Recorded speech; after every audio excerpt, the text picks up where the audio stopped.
Shalom, selamat hari Minggu bagi Bapak Ibu sekalian yang hari ini kita kembali beribadah, bertemu lagi di suasana yang penuh dengan sukacita ya, di hari Minggu.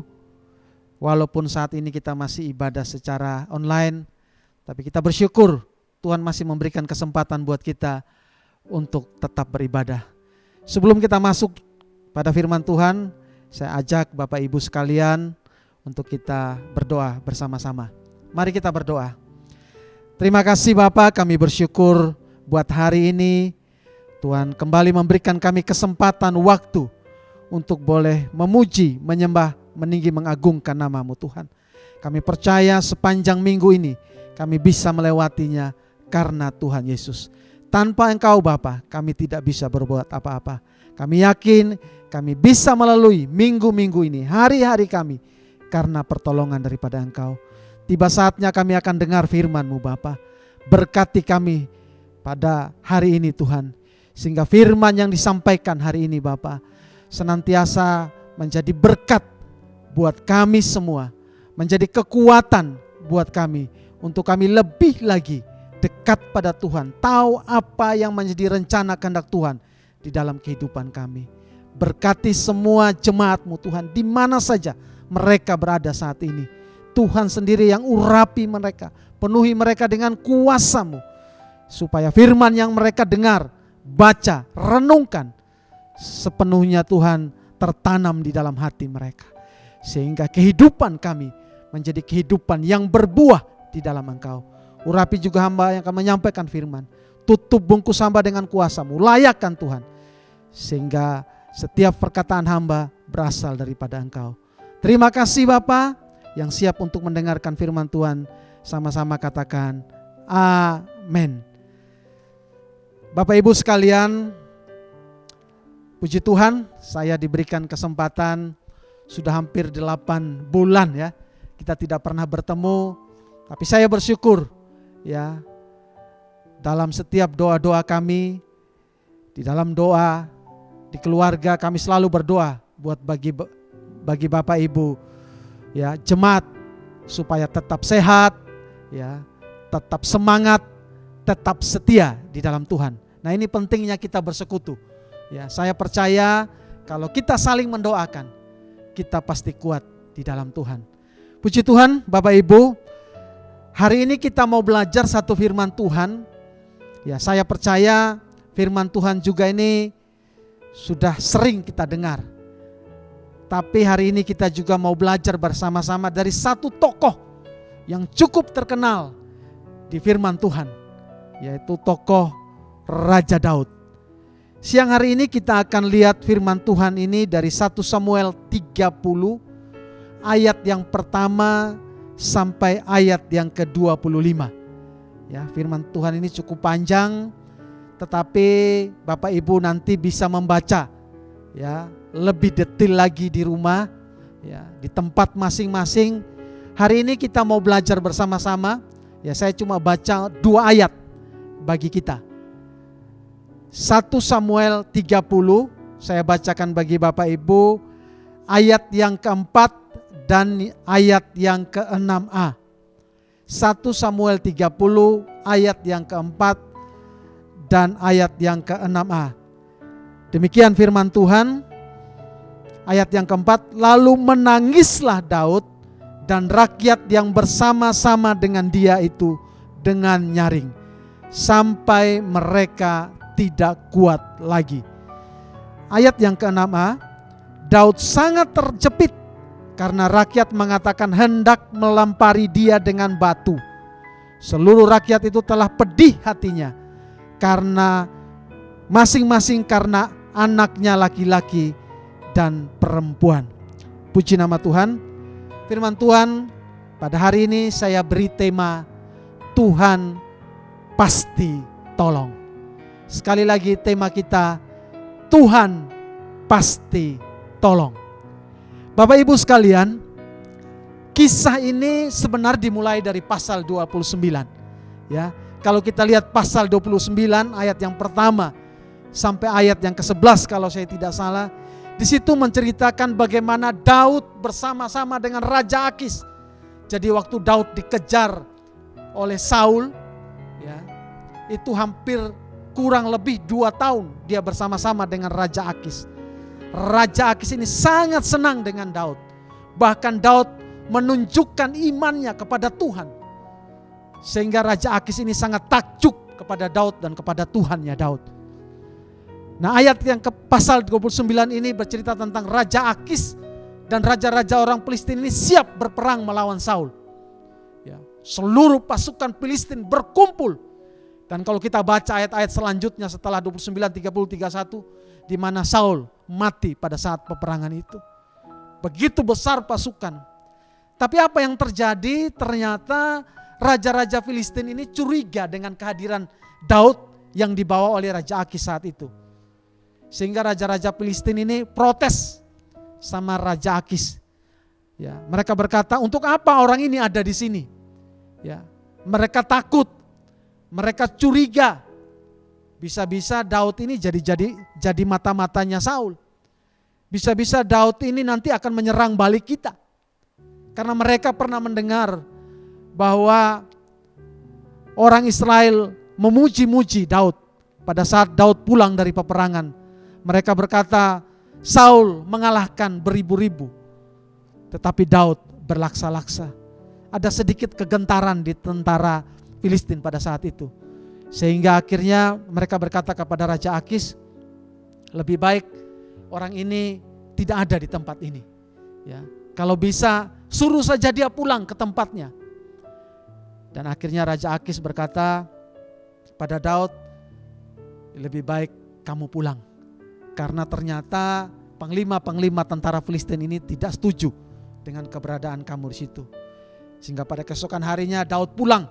Ya, mungkin ada perasaan kecewa, ya. Mungkin dia juga sedikit ya marah, ya. Saya sudah hampir 2 tahun sama Raja Akis. Raja Akis baik-baik saja, tapi itu suatu keputusan. Dan akhirnya Daud menurut. Nah, Bapak Ibu, ternyata Daud tidak hanya mengalami ya kepedihan saat dia ditolak oleh panglima tentara Filistin. Yang mengejutkan dia setelah dia kembali ke perkemahannya di Siklag, ternyata perkemahan ini mengalami kehancuran ya karena diserbu oleh orang-orang Amalek. Di situ perkemahan mereka hancur, dibakar, harta benda mereka dijarah. Bahkan wanita dan anak-anak ini ditawan oleh orang Amalek, termasuk kedua istri Daud. Ya. Bapak Ibu sekalian yang kami kasihi dalam Tuhan Yesus, saat itu bangsa Israel atau orang-orang yang mengikuti Daud ini, mereka menjadi marah. Ya, makanya tadi pada ayat yang keempat kita melihat bahwa mereka menangis sejadi-jadinya. Ya, mereka teriak. Ini yang terjadi kepada pengikut-pengikut Daud. Ya, di 1 Samuel 30 ayat 4, mereka menangis sejadi-jadinya, termasuk juga Daud. Bahkan di situ dikatakan sampai mereka tidak bisa menangis lagi. Bayangkan Bapak Ibu, orang menangis sampai tidak bisa menangis itu seperti apa? Pernah enggak kita mengalami hal seperti itu? Ya, menangis sejadi-jadi sampai tidak bisa menangis. Nah, itu biasa terjadi kepada anak kecil ya. Kalau dia minta sesuatu kepada orang tua, nangis sampai tidak bisa mengeluarkan air mata, akhirnya sampai ketiduran. Nah, itu biasanya anak-anak kecil ya. Orang tuanya berkata sudah biar nanti sampai capek berhenti sendiri dan akhirnya tidur sendiri. Nah, ini orang Israel pun terjadi, mereka pun mengalami hal seperti itu. Ya, harta mereka dijarah, dibakar, ya, istri, anak, semua binatang mereka diambil oleh orang Amalek. Marah mereka sampai akhirnya mereka menyalahkan Daud ya. Sampai ada suatu titik di 1 Samuel 30 ayat 6a tadi kita baca, mereka mau melempari Daud dengan batu karena saking pedihnya. Ya. Saking marahnya, hati mereka pedih melihat peristiwa itu. Itu yang terjadi kepada pengikut Daud. Nah, kita melihat Apa yang terjadi juga dengan Daud? Daud ini pemimpin. Ya, biasanya pemimpin itu kuat. Ya, pemimpin itu tegar menghadapi berbagai macam tantangan, persoalan kehidupan. Baik itu urusan dengan keluarga, mungkin urusan pekerjaan, urusan pelayanan. Biasanya kuat. Nah, kita melihat apa yang terjadi dengan Daud. Ternyata Daud juga mengalami yang namanya kepedihan. Ternyata Daud juga hancur hatinya. Ya, kita lihat tadi di ayat yang ke-6a, pedih. Ternyata Daud juga menangis, bisa menangis. Jadi di situ dia pasti marah dengan peristiwa yang terjadi. Dia disuruh pulang oleh panglima tentara Filistin. Marah waktu dia sampai di perkemahan. Dia melihat perkemahannya rusak habis, terbakar. Keluarganya diculik, harta bendanya diambil. Marah. Dan semuanya itu bercampur aduk di dalam pikiran Daud. Bapak Ibu, itu yang sebenarnya terjadi dalam kehidupan kita. Kadang-kadang di dalam kehidupan kita sebagai seorang pemimpin, banyak hal terjadi. Bercampur aduk masalah yang terjadi di dalam kehidupan kita. Apakah kita masih kuat? Nah, ini tantangannya bagi Daud. Ya. Tantangan yang luar biasa bagi Daud. Sehingga hatinya ini marah, panas, berontak. Bisa-bisa dia berontak. Ya, mungkin tidak ditulis di sini. Nah, itu pun yang kadang-kadang terjadi dalam kehidupan kita sebagai manusia. Kadang-kadang kita mengalami suatu peristiwa seperti yang Daud alami. Ya. Kita jadi kecewa, kita jadi marah. Bahkan mungkin kita bertanya, apakah masih ada Tuhan? Nah, hari ini tema yang saya berikan, Tuhan pasti tolong. Kita mau belajar dari sosok Daud ini. Seorang raja besar, ya, seorang pemimpin besar, menghadapi peristiwa demi peristiwa di dalam kehidupan dia. Dan saat ini puncak peristiwa di dalam kehidupan dia untuk menggantikan Saul yang pada akhir peperangannya nanti akan mati. Nah, hari ini kita mau belajar beberapa hal dari Daud. Yang pertama, apa yang dilakukan oleh Daud di dalam kondisi seperti saat ini? Kalau Bapak Ibu lihat di 1 Samuel 30 ayat 6b, ya, 1 Samuel 30 ayat yang ke-6b, di situ dikatakan, tetapi Daud menguatkan kepercayaannya kepada Tuhan Allahnya. Tetapi Daud menguatkan kepercayaannya kepada Tuhan Allahnya. Di sini Daud tetap percaya pada Tuhan. Di dalam kondisi seperti ini, langkah yang diambil oleh Daud adalah tetap percaya kepada Tuhan. Iman Daud tidak goyah.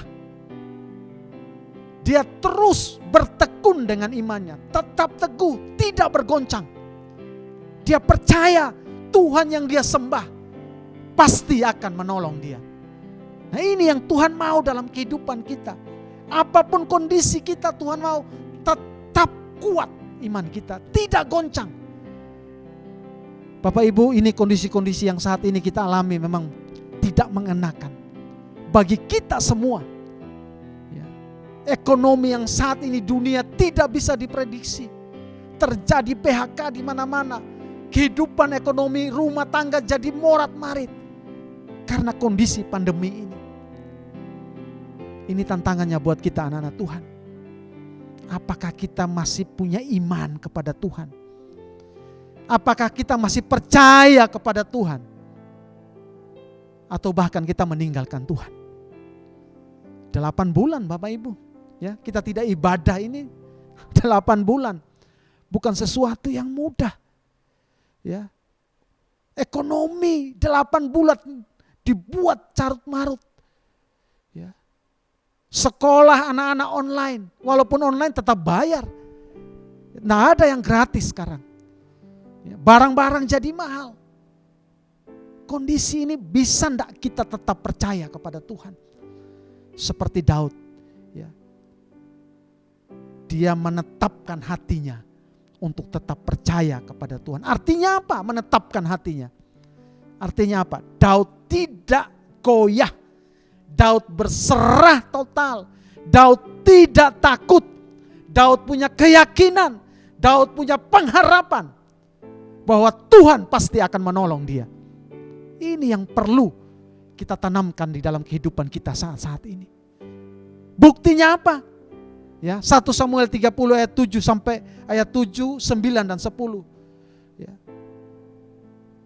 Di situ dikatakan di ayat 7, Daud berkata ya kepada lalu Daud memberikan perintah kepada Imam Abiatar, bawalah efod kepadaku. Artinya apa? Daud siap berperang. Daud tidak takut. Dia minta baju efod dipakaikan kepada dia. Setelah itu dia mengejar musuhnya. Ya, ayat 9 itu Daud pergi bersama 600 orang pasukan untuk mengejar ya orang-orang Amalek. Tetapi apa? Di tengah perjalanan 200 orang tidak sanggup melanjutkan perjalanan. Tinggal 400. Apakah Daud mundur dengan kondisi seperti itu?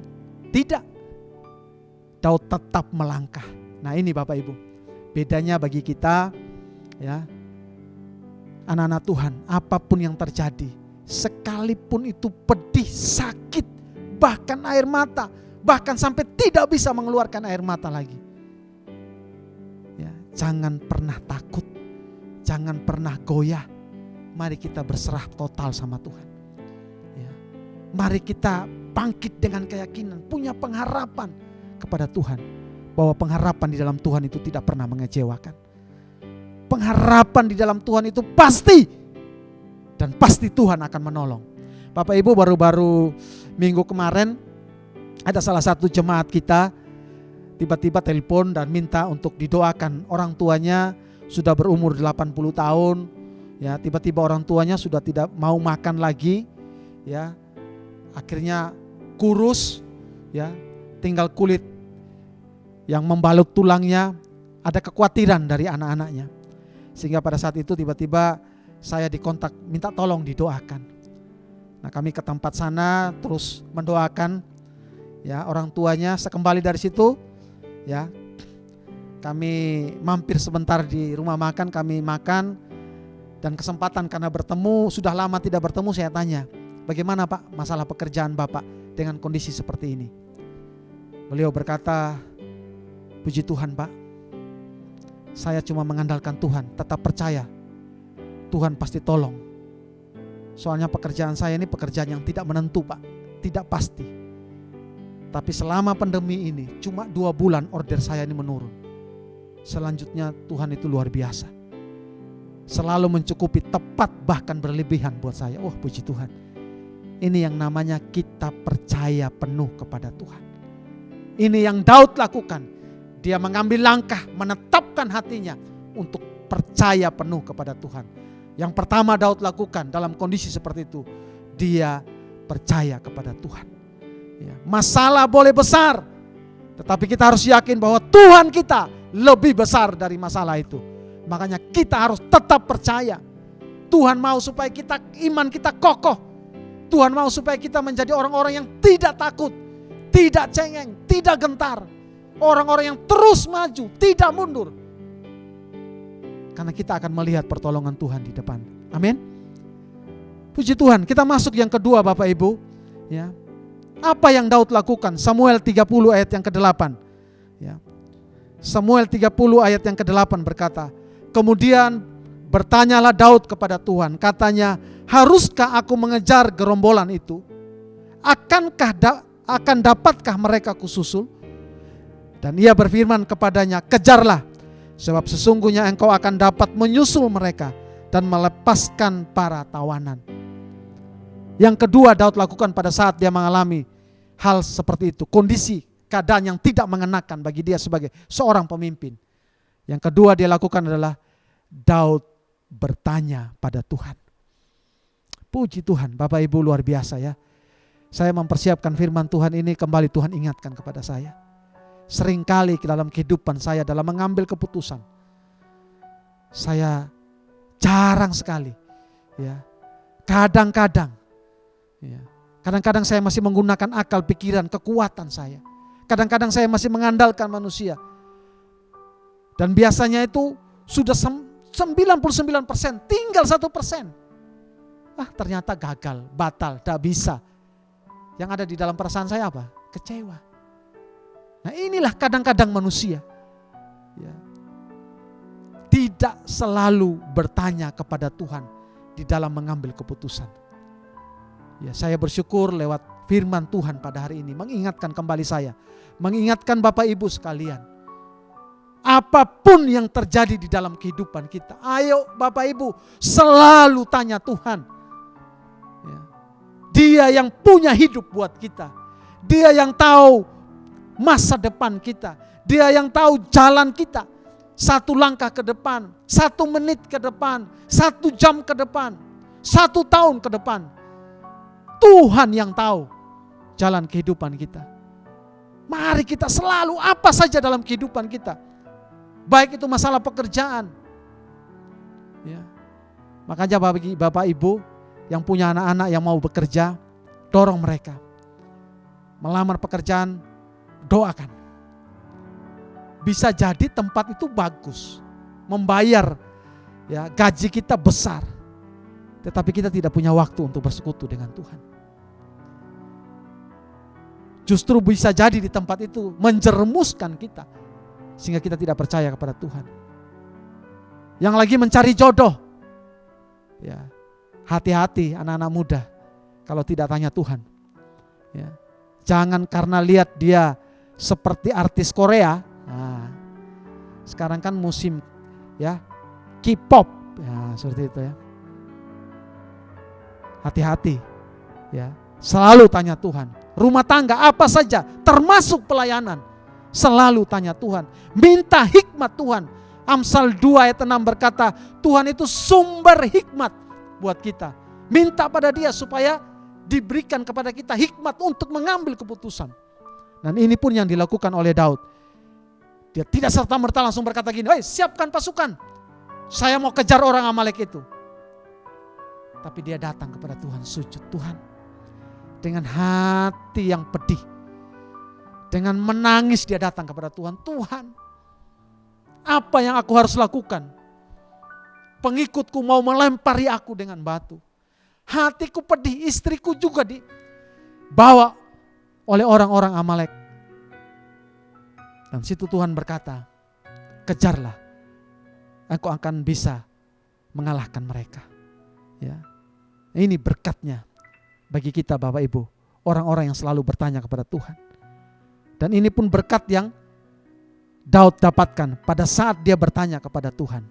Kalau kita baca 1 Samuel 30 ayat 17-20, Daud mengalami namanya kemenangan besar. Ya. Tentara Amalek itu ditumpas oleh Daud. Segala harta bendanya yang diambil oleh orang Amalek diambil kembali. Bahkan hal yang terkecil pun tidak ada yang luput yang tidak diambil kembali oleh Daud. Berkat bagi orang selalu bertanya kepada Tuhan. Ada kemenangan besar di depan kita Bapak Ibu. Ingat, ada kemenangan besar. Cuma kadang-kadang kita manusia ini tidak bisa menunggu. Tidak bisa bersabar. Pinginnya cepat dapat masalah, besok langsung dapat jawaban. 1 jam langsung dapat jawaban. Kita jadi anak-anak gampang Bapak Ibu. Nah hari ini kita belajar. Ayo tanya sama Tuhan. Karena ada kemenangan besar.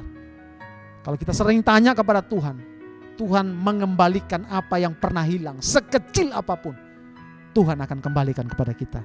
Amin. Hari ini kita belajar dari poin yang kedua. Ayo selalu tanya Tuhan dan tunggu jawaban dari Tuhan. Jangan mengambil keputusan dalam kondisi emosi, marah. Karena hasilnya akan berbeda. Tenangkan hati kita. Minta petunjuk Tuhan. Ingat, berkat bagi orang yang selalu tanya Tuhan.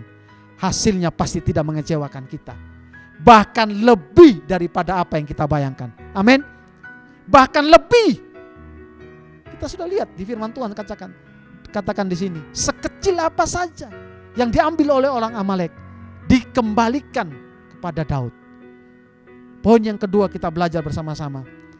Dalam kondisi keadaan apapun, selalu tanya Tuhan. Yang ketiga, yang terakhir, 1 Samuel 30 ayat 11, 12, 23 dan 24. Ya. 1 Samuel 30 ayat yang ke 11 sampai 12 dan 23 sampai 24. Saya bacakan buat Bapak Ibu. Kemudian mereka menemui seorang di Mesir di padang lalu membawanya kepada Daud. Mereka memberi dia roti, lalu makanlah ia. Kemudian mereka memberi dia minum air dan memberikan kepadanya sepotong kue ara dan 2 buah kue kismis. Dan setelah dimakannya ia segar kembali. Setelah ia tidak makan dan minum selama 3 hari 3 malam. Tetapi Daud berkata, janganlah, ayat 23 ya. Tetapi Daud berkata, janganlah kamu saudara-saudaraku berbuat demikian. Dengan apa yang diberikan Tuhan kepada kita? Sebab ia telah melindungi kita dan telah menyerahkan ke dalam tangan kita gerombolan yang menyerang kita. Siapa yang mau mendengarkan kamu dalam perkara ini? Sebab bagian orang yang tinggal di dekat barang-barang adalah sama seperti bagian orang-orang yang pergi berperang itu akan dibagi sama-sama. Yang ketiga, poin yang ketiga,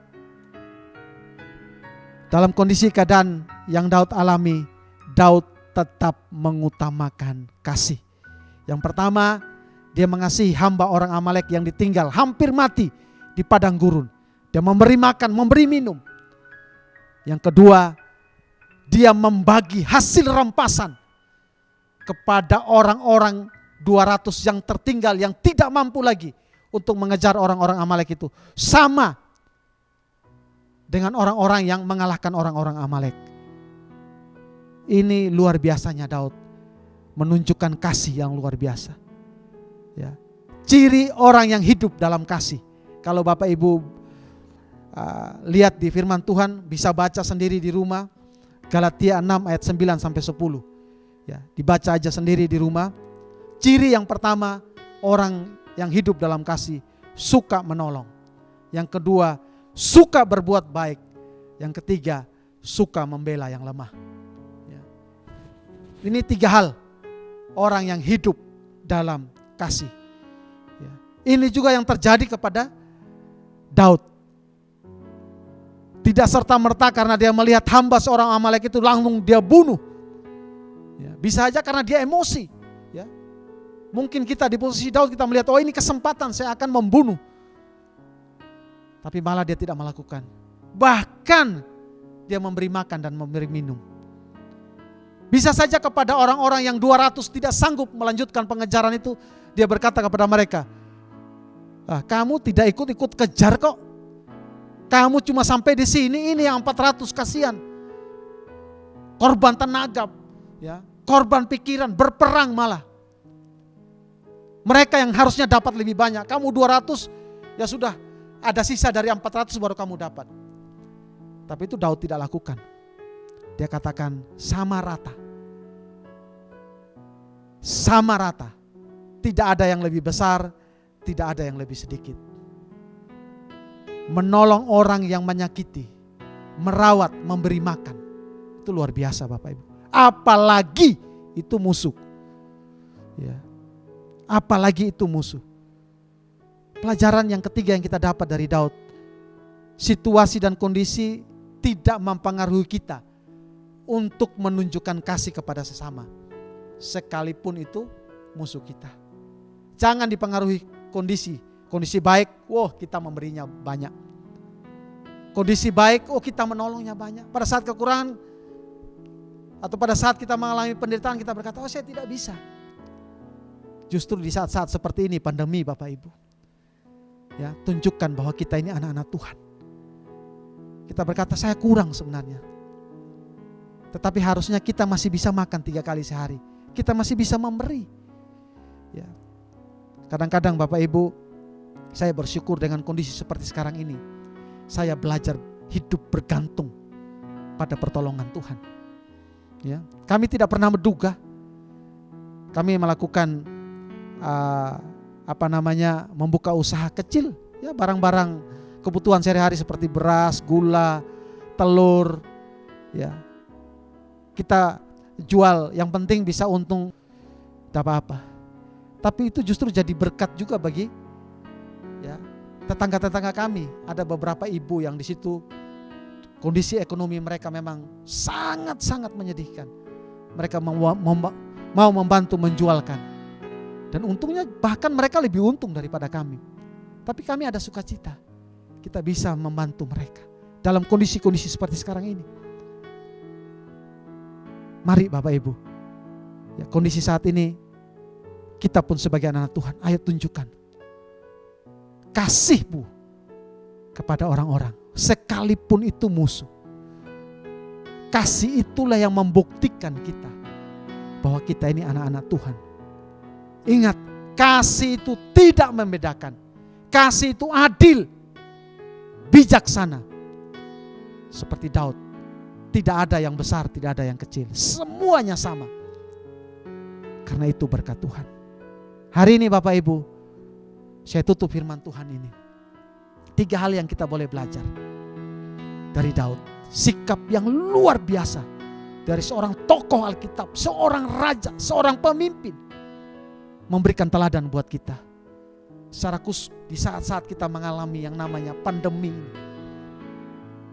Serba susah, serba sulit kondisi. Yang kadang-kadang ini di luar apa yang kita pikirkan. Mari kita ambil sikap seperti Daud. Tetap percaya kepada Tuhan. Yang pertama, selalu tanya Tuhan. Jangan terburu-buru.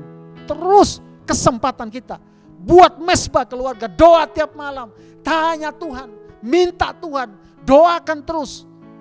Ya, berapa kali doa malam ini topiknya tentang doa, bukan kebetulan. Ya, Pak Stefanus, ya, Pak David bawa tentang doa, mengingatkan kita, tanya Tuhan, dekat dengan Tuhan. Dan yang terakhir, tetap tunjukkan kasih-Mu. Di situ orang akan melihat ini bedanya kamu dengan orang-orang di luar sana. Kita ini anak-anak Tuhan. Tuhan pasti menolong kita. Tuhan tidak akan pernah tinggalkan kita. Tuhan membela kita. Dan Tuhan selalu bersama-sama dengan kita. Puji nama Tuhan. Tuhan memberkati kita semua. Mari kita berdoa. Terima kasih Bapak, kami bersyukur buat hari ini. Kami sungguh diberkati oleh firman-Mu Bapak. Kami tahu Tuhan, bukan kebetulan kami membaca, merenungkan, mendengarkan firman-Mu.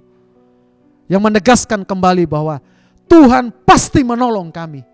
Tuhan tidak akan pernah meninggalkan kami, membiarkan kami. Apapun kondisi keadaan kami tetap mau percaya kepada Engkau Tuhan. Kami mau belajar saat-saat ini Tuhan, untuk terus tanya kepada Engkau.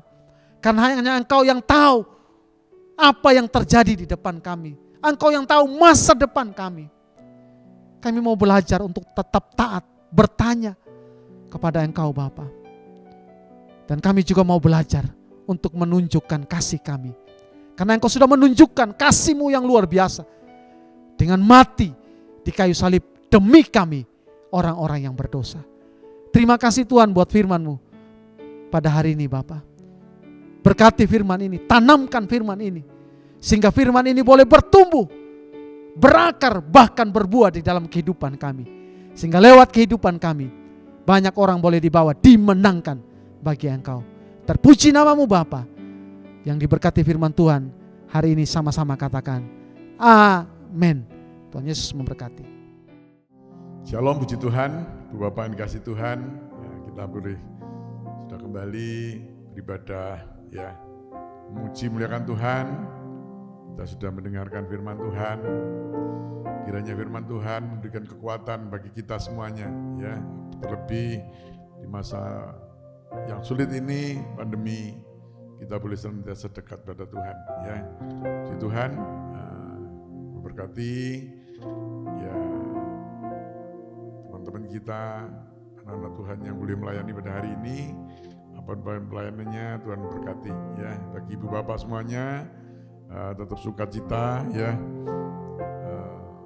Meskipun sampai hari ini kita masih ibadah online, biarlah ini tidak membuat makna ibadah itu sendiri berkurang ya. Tetap sukacita, tetap beribadah kepada Tuhan ya.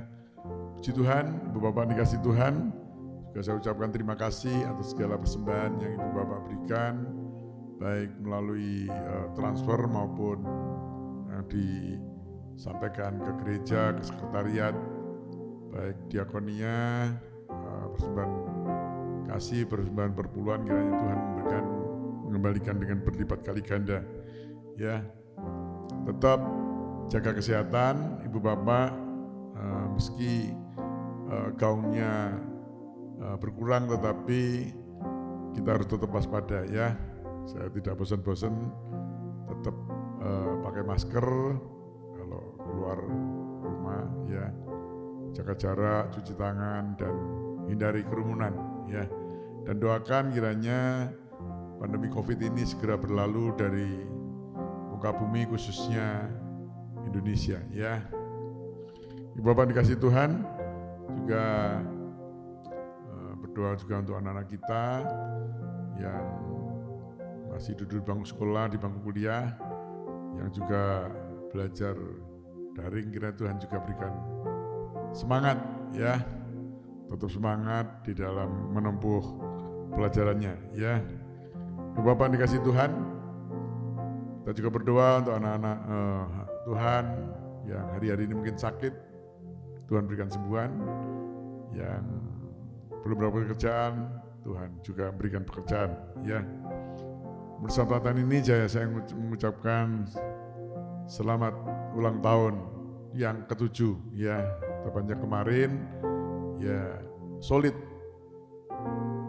Bethesda Gateway, GBI Gateway berulang tahun yang ke-7 ya. Kiranya remaja kita boleh terus menjadi bintangnya Tuhan, menjadi andalan Tuhan, untuk menjadi contoh teladan bagi remaja rekan-rekannya ya. Bu bapak juga berdoa untuk ulang tahun gereja kita yang ke-17 ya. Nanti kita akan rayakan ya, mungkin secara virtual juga tanggal 15 ya, 15 November. Berdoa supaya acara berjalan baik. Juga ulang tahun Joyful Kid juga yang ke-17, karena lahirnya Joyful Kid bersama dengan ibadah raya ya. Bapak yang dikasih Tuhan ya, tetap berdoa untuk negara kita, bangsa kita, pemimpin kita, sehingga dapat mengatasi persoalan COVID ini dengan segera ya. Puji Tuhan, Bapak yang dikasih Tuhan ya, tidak ada pengumuman yang lain. Mari saya undang kembali bangkit berdiri, kita akhiri ibadah kita pada hari ini. Kami memuji kebesaran-Mu, ajaib Tuhan, ajaib Tuhan.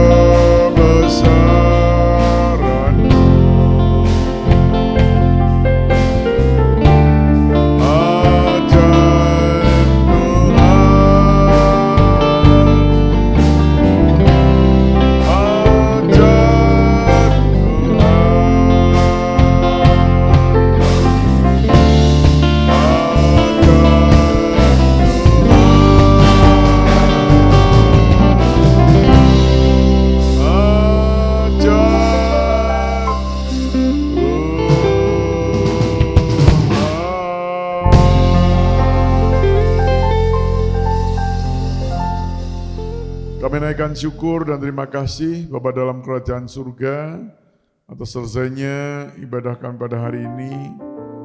Sungguh kami penuh ucapan syukur Kau sudah pimpin mulai awal, pertengahan hingga selesainya. Kami boleh memuji, memuliakan, meninggikan Tuhan.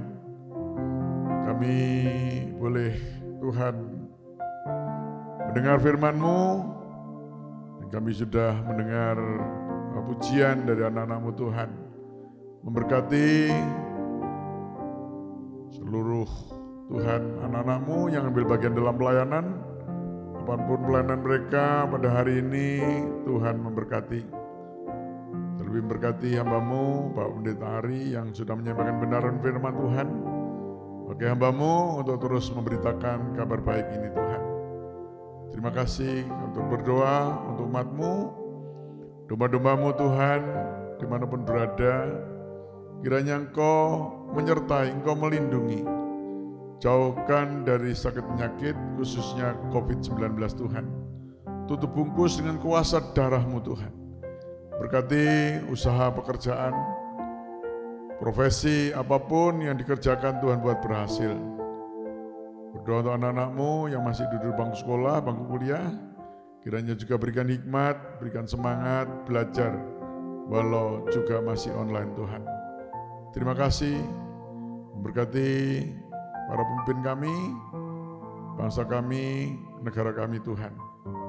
Tak lupa kami berdoa untuk ibadah sepanjang minggu, Tuhan, ibadah doa malam, ibadah solid, YOC, dewasa muda, ibadah raya, ibadah sekolah minggu, FC Tuhan juga memberkati. Terima kasih kami berdoa untuk anak-anak-Mu, Solid yang kemarin berulang tahun, yang ke-7 kiranya Tuhan pakai anak-anak remaja Tuhan Bethesda Gateway untuk terus menjadi bintangnya Tuhan.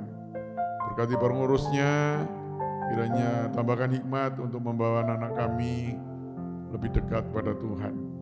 Kami juga berdoa untuk rencana Tuhan ultah ke-17 ibadah raya umum Gereja Bethesda Gateway dan juga Joyful Kid. Kiranya Tuhan Yesus kami boleh mengucap syukur karena 17 tahun sudah Tuhan menyertai kami semuanya. Kami tahu masalah persoalan ada, tetapi kami bertahu Tuhan tidak pernah meninggalkan kami sendiri. Terima kasih Bapa dalam surga. Saatnya kami akan akhiri ibadah kami. Sebelumnya Tuhan, kiranya turunkanlah berkat-Mu atas kami. Ibu Bapak, saudara kasih Tuhan, mari angkat kedua tangan kita akhiri ibadah kita dengan berkat daripada Tuhan. Ibu Bapak, saudara kasih Tuhan, terimalah berkat dari Bapa di surga, kasih sayang dari Putra yang tunggal Tuhan kami Yesus Kristus, juga persekutuan Allah Roh Kudus, menyertai memberkati rumah tangga saudara, memberkati kesehatan saudara, memberkati usaha pekerjaan saudara, berkati pendidikan seluruh keluarga saudara, dalam memberkati pelayanan saudara, hari ini, besok, bahkan sampai selama-lamanya. Demi nama Tuhan Yesus kami berdoa dan kami ucap syukur. Haleluya. Amin.